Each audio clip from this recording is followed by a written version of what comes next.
And welcome back to the Northridge 4x4 Do-It-Yourself Garage. And today we're going to show you a cool little hack that'll help make removing the grill from the front of your Jeep much easier.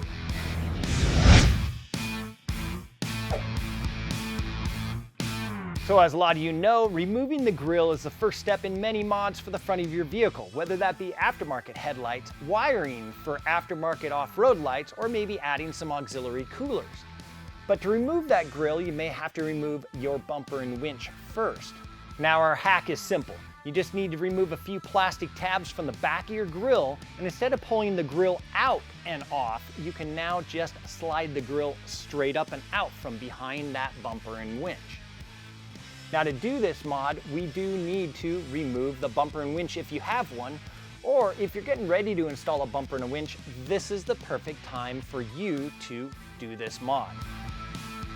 Now to start, all you need is a cutting tool that's going to cut through some plastic tabs. So diagonal cutters or even an air saw makes it easy. Now once you've removed the grill, we're going to take a look at the 6 snap-in clips along the bottom of the grill and focus on the 4 center ones, leaving the 2 outers alone. We can reach down there and pry those little metal clips out of the way, and then we're going to cut the plastic tabs.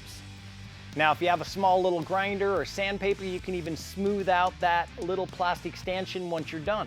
And that's it. Now you can reinstall your grill and your bumper and winch, and the next time you need to access behind the grill, you remove the 6 upper push pins and then the 2 outer retaining clips, and your grill will lift up and out from behind the winch. And now you have plenty of access and you've saved a ton of time doing it.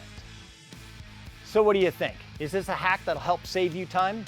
Or do you have a problem on your Jeep that you'd love to see a hack to help you fix it? If so, let us know in the comment section down below, and then hit that like button, hit that subscribe button. Thanks for watching our video. We'll see you again soon.